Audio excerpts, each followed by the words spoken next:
সঙ্গে আমরা প্রতিনিয়ত জাহাজ নিয়ে কথা বলে থাকি। লাইটার জাহাজ নিয়ে মূলত জাহাজ কাজ করে বাংলাদেশের আভ্যন্তরীণ নৌ পরিবহন যে সেক্টরটি, সেখানে যে এই যে পণ্য পরিবহনকারী যে জাহাজগুলো, এগুলো নিয়ে মূলত আমরা কাজ করি এবং এগুলো নিয়ে আপনাদের সঙ্গে কথা বলি। তো আজকে আমরা একটি জাহাজে এসেছি, এটি মূলত একটি লাইটার জাহাজ। জাহাজটির নাম হচ্ছে ক্রাউন 3। এটি মেসার্স ক্রাউন ইন্টারন্যাশনালের একটি জাহাজ। তো এই জাহাজটিতে আজকে আমরা এখানে অনেকক্ষণ সময় কাটালাম এবং আপনাদেরকে এই জাহাজের পুরো একটি ট্যুর আপনাদেরকে আমরা আজকে দিব।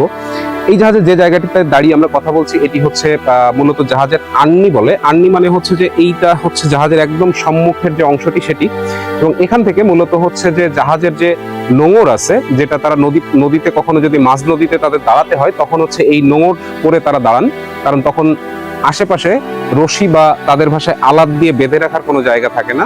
তো এই নোঙরটি হচ্ছে প্রায় 1 মেট্রিক টনের কাছাকাছি ওজনের, মানে 900 কেজির ওজনের একটি নোঙর তারা ফেলেন, এবং এটি মানুষের দ্বারা ওঠানো বা নামানো সম্ভব না, যে কারণে তারা এখানে একটি জেনারেটর ব্যবহার করেন বা একটি মেশিন ব্যবহার করেন, যেটি দিয়ে তারা হচ্ছে এই নোঙরটাকে তোলেন। তো এখানে আপনারা দেখেছেন যে আসলে জাহাজের জীবনটা আসলে এতটা সহজ নয়। জাহাজে যারা চাকরি করেন বা যারা মূলত এই নৌ সেক্টরটাকে টিকিয়ে রেখেছেন, আমরা সবসময় বলি মানে যে কোনো প্রাতিষ্ঠানিকভাবে যখনই বলি তখন চলে আসে জাহাজ মালিক বা বিভিন্ন জাহাজ সংগঠনের কথা, বা আমরা বারবার বলি Bangladesh water transport coordination cell, Mongla বন্দর, চিটাগং বন্দর, সবকিছু নিয়ে কথা বলি। কিন্তু আসলে এই সেক্টরে যে শ্রমিক ভাইরা আছে, তাদের জন্যই মূলত তাদের হাত ধরেই এই যে শত শত মেট্রিক টনের বা 1000 মেট্রিক টনের যে জাহাজগুলো পরিচালিত হয়, দিন বা রাত তারা এই জাহাজগুলোতে থাকে। তাদের জীবন নিয়ে মূলত কথা খুবই কম হয়। এক প্রকার বলতে গেলে তারা মেইন স্ট্রিম থেকে একটু দূরেই থাকেন, যেহেতু তারা নদীর ভিতরে থাকেন। তো তাদের জীবনটা কিভাবে চলে, তারা সুখে আছে না দুঃখে আছে, এই জিনিসটা আসলে আমরা খুব কমই জানি। তো এই জিনিসটি জানার জন্য মূলত আজকে আমরা এই জাহাজটিতে এসেছিলাম।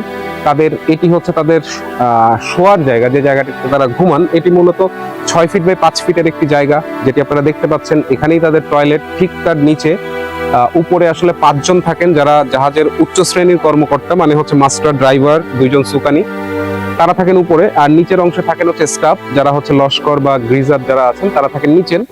ঠিক তাদের পাশেই যেটি আপনারা দেখছেন, এটি হচ্ছে পাকঘর। এই ছোট্ট জায়গার ভিতরে তারা 12 জন লোক বসবাস করছেন, এবং এই 12 জন লোকের হাতের উপরেই কিন্তু এই যে জাহাজটি ক্রাউন 3, এটি আমার যদি ভুল না হয় অন্তত 4-5 কোটি টাকা দাম তো হবেই। তো একজন মালিকের এই যে 5 কোটি টাকার একটি সম্পত্তি 12 জন ব্যক্তির হাতের উপরে আছে।